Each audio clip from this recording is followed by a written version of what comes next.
Welcome back. It's Jay Green with GW Private Capital, repair to sell and real estate rehab investments located here in Whittier.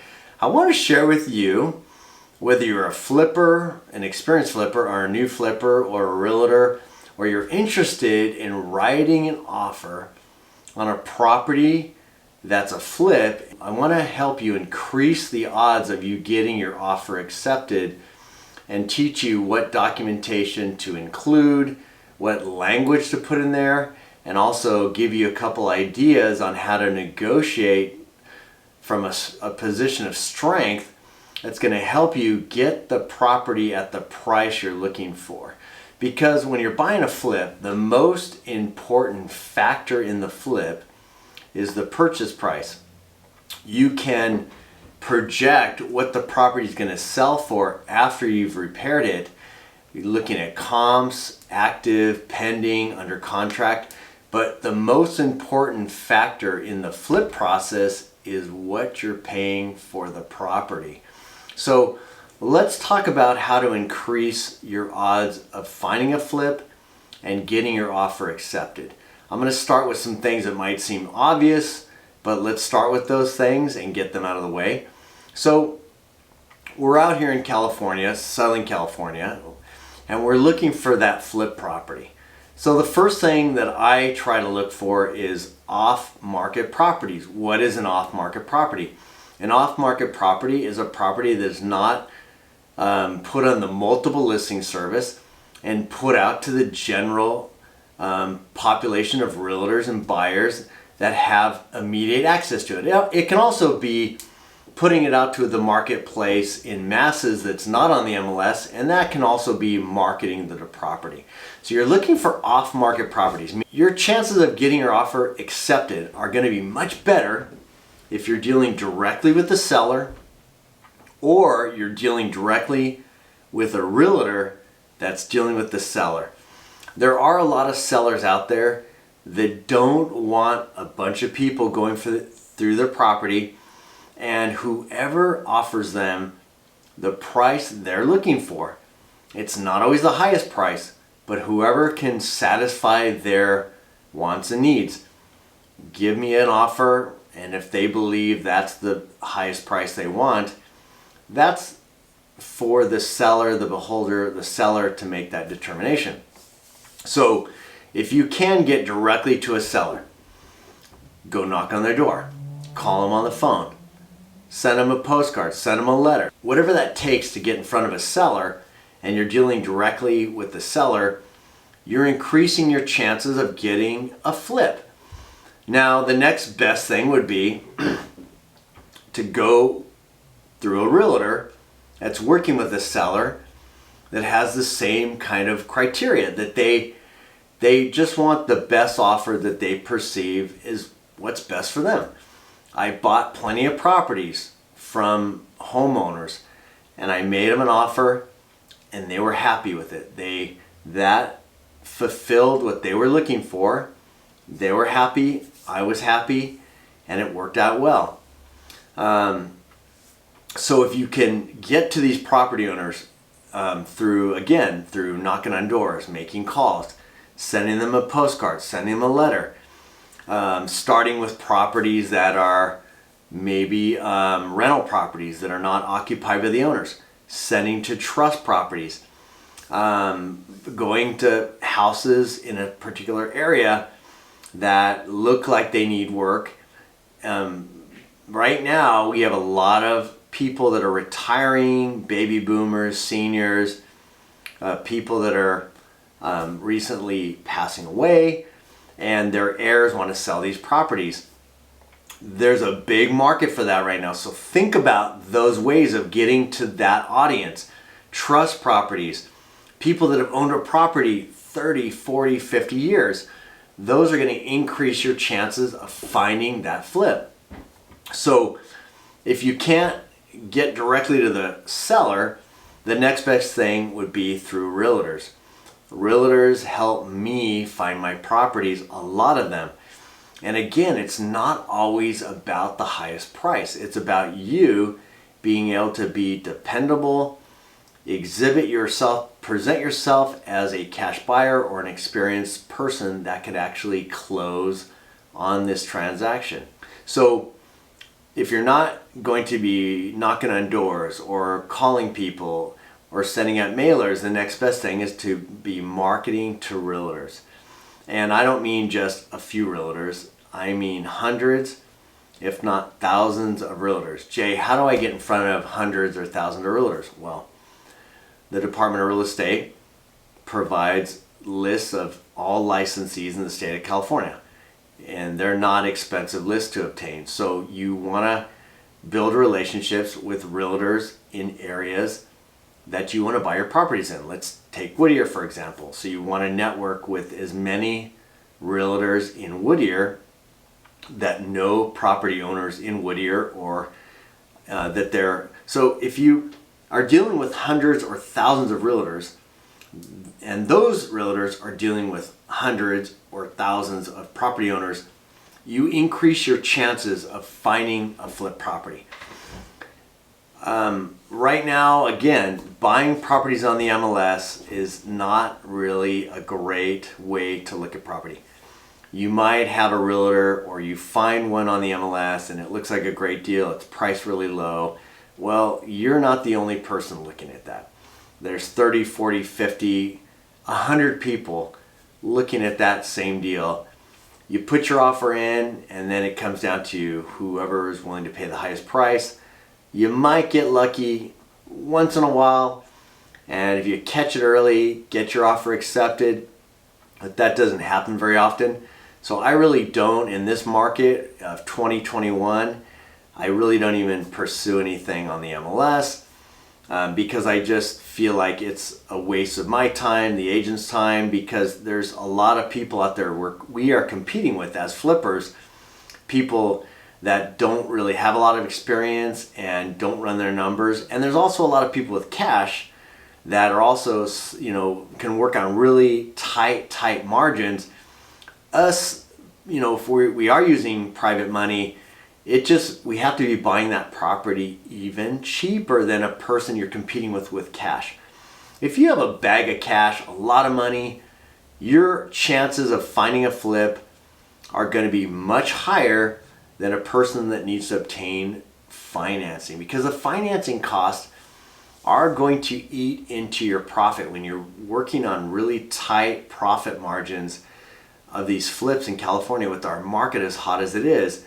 So you want to try to focus in on off-market properties. Now, off-market properties can also be presented through wholesalers, and those can get shopped around and have almost the same exposure as properties on the MLS. So if you do see like an off-market property, you then need to dig in deeper, and you need to do your own homework too.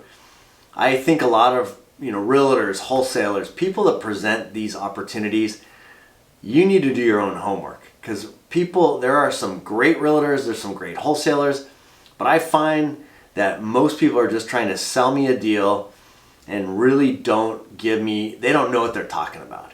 Oh, Jay, buy this property in Whittier, it's going to sell for $750,000, and the highest comps, the high sixes. And oh, Jay, it's going to take $30,000 in repairs, and it's really going to take me $50,000 or $60,000 in repairs. People just pull these numbers out of their back pocket, and so you need to do your own due diligence when you're going to buy these properties. So let's talk about, so you want to get in front of these opportunities. And again, if you can deal directly with property owners direct, that's amazing. I can tell you more about that. Call me about systems that I use to reach out to property owners, and then also dealing with realtors. So when a realtor brings you this opportunity, you want to be ready to make a move. And so you want to have some language that you will email to the realtor to tell them to put it into the purchase agreement. In the state of California, the majority of the time, we're going to be using, and the realtor, the residential purchase agreement, the CAR RPA, residential purchase agreement. And so you want to put certain language into the purchase agreement that protects you and the seller and the realtor, and gives you some time to digging deeper to make sure that that deal is going to be a good deal and working out for you and the seller. The worst thing you can do is put the property in escrow and drag the transaction on for a long time, put your deposit at risk, lose faith with the realtor, make the seller unhappy. So when I go into escrow, I've already pretty much determined that I want that property at that price. So let's talk about what you're going to provide to the realtor to prove to them that you're a qualified and experienced flipper buyer. So you want to determine how you're going to take title. Are you going to buy it in your name as a sole and separate married or a married person? You're going to buy it as an individual or a married couple? Or are you going to go to the extent of setting up a corporation or an LLC? You can take down a property either way. I'd say in the beginning, maybe it doesn't matter so much. From a tax standpoint, you might have some more hurdles if you buy it in your own name or as a married couple or as another type of other than an LLC or corporation.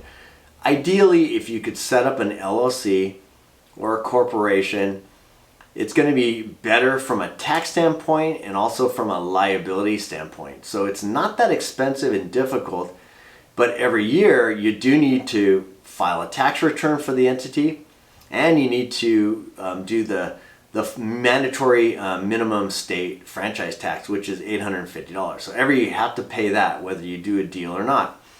And you also need to register your file on a statement of information with the Secretary of State. Not difficult. Setting up a corporation or an LLC doesn't cost very much. I mean, it can be as little as like $400 up to about $700, and you can expedite it if you need it done in days. Normally it just takes a couple weeks to get it done. Call me and I know some attorneys and services that can do that. You can go through LegalZoom, but I do have an attorney that can set those up pretty easily. You can do it yourself. I use a service and it doesn't cost that much. Again, like between about $350 up to maybe $700-800 depending on whether you need it like expedited.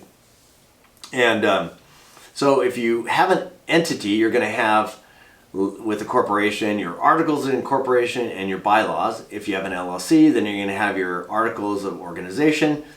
And so when you talk to the realtor, you're going to say, I'm going to buy it in I Flip Homes LLC or I Flip Homes Incorporated, and you're going to give them the name and who the signer is, if it's you or someone else, and you're going to give them your articles of incorporation or your articles of organization if it's an LLC, and then you're going to come up with a purchase price. And that's very important because you want to stand behind that price and hopefully not have to renegotiate. So you can make an offer and then go through a negotiation process with the seller and the realtor. So, and then you come up with a deposit. The deposit is the earnest money deposit, and that's the money that goes into escrow to show as good faith that you intend to purchase the property. And it's a consideration. So the seller is agreeing to certain terms, and then you are showing an act of good faith by putting up this deposit. And usually the deposit is about 1% of the purchase price. I usually just make it like $5,000 or $10,000. If it's a little higher price property, I might increase it. The realtor may ask you to increase it if it's like a $1 million property and you're only putting up a $5,000 deposit. They may ask for more because if you're buying a $1 million property, most likely you should have the capital to put up more money. So you want to be able to write in your earnest money deposit, purchase price. Now on the first page of the purchase agreement, there's a little area at the bottom under additional financing, and I would write in buyer may use cash or private money, period. No loan contingencies, period. So what that says is your offer is very similar. You may be using cash or you may be using private money. It gives you that flexibility.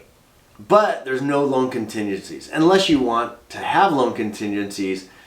But I think that in the market we're in, you're competing against cash buyers, you want to either have the cash to buy the property and use no financing, or you want to present yourself as a really solid investor that might use cash, you might use private money, but if you go either way, the seller and the realtor can depend on you, and you're going to close. So that language in there allows you the flexibility in escrow to decide whether you want to use cash or you want to use private money. Now there are boxes in the purchase agreement, so look at them closely. There's boxes on other pages that address whether there's an appraisal contingency. And some of the things that I pay very close attention to are the inspection periods. And normally they're going to be about 10 days for an inspection period for you to do your due diligence, for you to go to the city, for you to look at any disclosures, for you to go inside the property and bring your home inspectors and your contractors. And so in the state of California, we have to actively remove contingencies. So it's no longer done passively, meaning by just on the purchase agreement.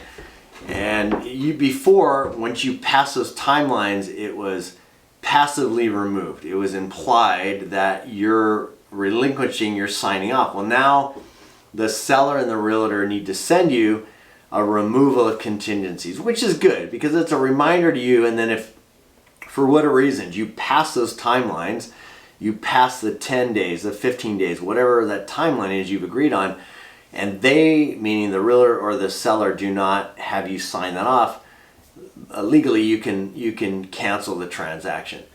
So those are things to pay close attention to. So once you've made an offer and you sign the purchase agreement, you send it to the seller, and if he or she sends it back, either directly or through the realtor, you want to look at, are they countering any of those terms? Are they countering price, deposits, timelines? You want to pay close attention to the timelines. When's the close of escrow? Do you have to close in 2 weeks, 21 days, 30 days? Pay attention to when you have to close. Pay attention to when you have to remove contingencies, inspections. Look and see if there's a loan contingency in there, because that's another out for you if you decide you're going to change your mind. But you want to pay close attention to those timelines. So what makes you a solid buyer? What increases your chances of getting your offer accepted? Obviously, if you're a cash buyer, most sellers, most realtors are going to put cash buyers on the top of the list. Now, price does make a lot. That does matter. Not always, but that can be sometimes important to a seller, especially if you're competing with other people. So again, if you can present yourself as a cash buyer investor, even though you might want to use private money, you want to present yourself in such a way. So I have a proof of funds, which is an investment statement that has a balance in there that's greater than any property I'm going to buy. So if I'm buying a property at $500,000, my balance is higher than $500,000, and I send that to the realtor. And I usually say, hey, I'm going to buy it cash. But I write it into the purchase agreement that buyer may use cash, period, buyer may use cash or private money, period. It gives me flexibility. And so I always typically say I'm going to buy it as cash, and sometimes I do. But a lot of times when I'm buying multiple properties, I will use private money, and I know I can perform. I'm a private money lender. I know what's required to close. Now, be talking to the realtor or the property owner and let them know, hey, I'm going to use, or you can't get a proof of funds. You don't have a statement. You can go to a private money lender and have them write you a letter, like a pre-approval letter or a letter of commitment. And so have them write it out, and have the private money lender write it out, to whom it may concern. I have reviewed the borrower's credit package, and they are qualified up to $500,000, a loan amount of $500,000 toward the purchase of 123 Elm Street. Get a pre-approval or a letter from a private lender that shows you've been pre-qualified to buy that property. This is a little bit, it's still good, but That's the next best thing if you can't get a proof of funds or have an investment letter. If you have friends that have like significant balances, see if they'll give you a proof of funds, and see if you can ask them, if you can have an investment statement and say, hey, there's nothing to say you can't partner with that person or later decide you're not going to partner with that person, but you have a proof of funds, and if you can tie in the investment account or bank statement, and you want to cross off the account numbers, no one needs to see that, but they want to see the balance in there. So if you can correlate your name or the buyer with the name on the statement, so you could write an offer with you and your friend that's on the statement, and most likely when you're in escrow, you can usually make adjustments on that. Now, if you write your home buyer flipping Inc., if you put and or assignee, you have the legal right to change it to another name, to change that name completely. When you're buying certain properties like bank REOs, short sales, the banks or the sellers can be very, very particular about the vesting. So don't always assume you can change the titling or the buyer name. That can be tricky. So you want to give that a little bit of thought, because you can't always change it. Sometimes you can. Sometimes you have a flexible seller or a realtor that's helping you, but there are circumstances, REOs, short sales, trust sales, certain things, probate sales, where it's not so easy to change out the name of the buyer. So you want to give it a little bit of thought. If you can present yourself as a cash buyer as best you can, even though you may use private money, you want to present yourself in the most favorable light and the strongest light.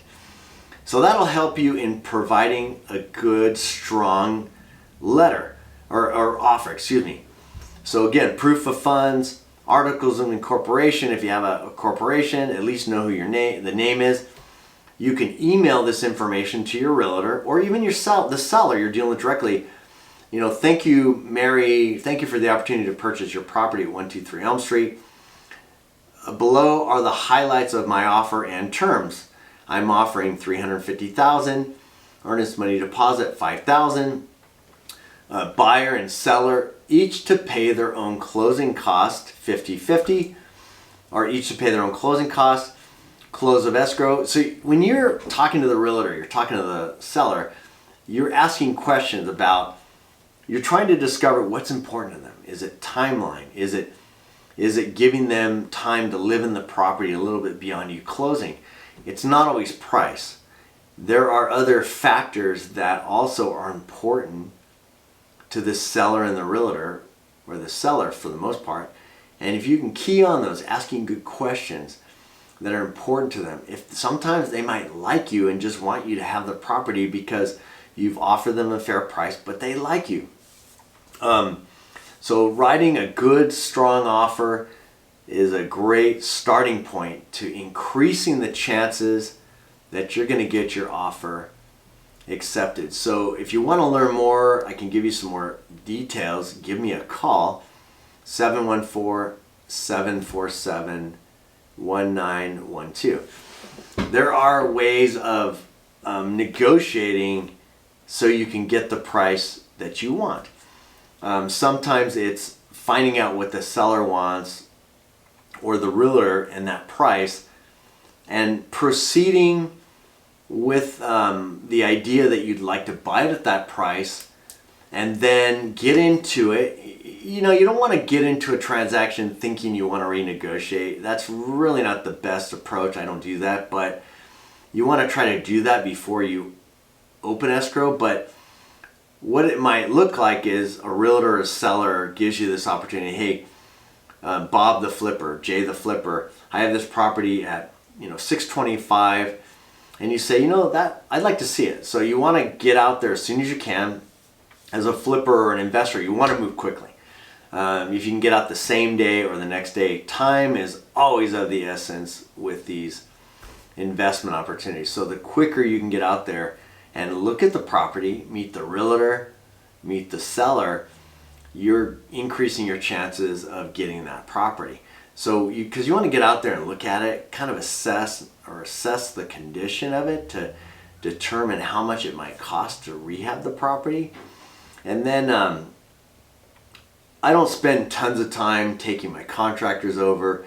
I just, have a lot of experience, and you'll get to that point, or you may have a lot of experience, and assess what the repairs are, in a general sense. Okay, I think it's going to cost about $40,000, $50,000, and you have that. Now you've seen it, and you have a pretty good idea of what is in the ballpark, what it's going to cost to rehab it. And then you want to run your spreadsheet. I have an Excel spreadsheet I use all the time, and fill that in. Put in your projected resale price. You look up comps on the computer, have your realtor help you with that, or if you're a realtor or have access to the MLS, look at all your comps. Run your spreadsheet. And I write my offer based on this spreadsheet and going, okay, I think this is going to work. And if they accept my offer, then I really want to roll up my sleeves and know definitively that I want to buy the property and proceed. And if not, I want to let them know right away. I want to let the seller and the seller and the realtor know that, hey, you know what, this isn't going to work. And sometimes they'll say to you, well, what price will work? Some people negotiate. Other people do this. It's not my tactic. You can utilize it or not. Put the property in escrow, do a home inspection, go through it, and then renegotiate. I don't do that. Other people use that technique. That's up to you to decide if you're going to use that technique. I normally don't, because I get a lot of deals for realtors, and I don't like to make them look bad or put them in a bad situation with their sellers. So I'm a little more sensitive to that.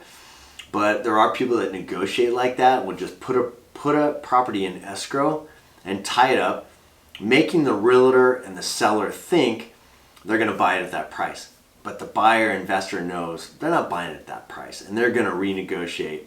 I don't do that, but those are techniques of people I see in the marketplace. I buy a lot of deals that fall out of escrow when those same flippers or investors tie up a property thinking they're going to renegotiate, and they don't get the property at the price they want. And I buy a lot of deals that fall out of escrow. So if you see deals that are pending escrow, there's a chance that it was going to fall out of escrow. It happens all the time. So writing a solid offer, getting up to bat as often as you can, getting the opportunity to look at as many properties as you can and write as many offers. It's a numbers game. Flipping property is a numbers game. It's a numbers game on how you analyze the deal, and it's a numbers game on how many times you get up to bat to write an offer and to buy a property.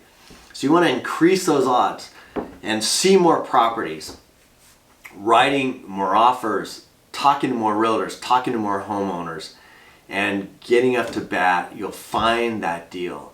If you're consistent and you're professional and you learn how to analyze these deals, and you work with good private money lenders like myself, and you learn how to analyze these deals, and you get a reliable contractor or handyman that can do the work, you can succeed at flipping real estate in Southern California.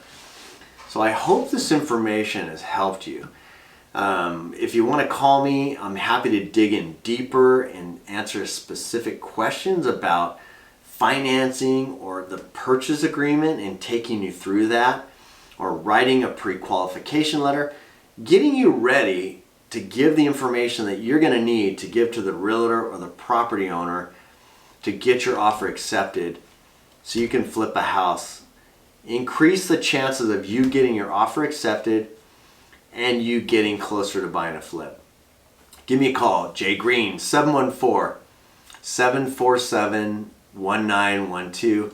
I hope you found this information helpful and valuable.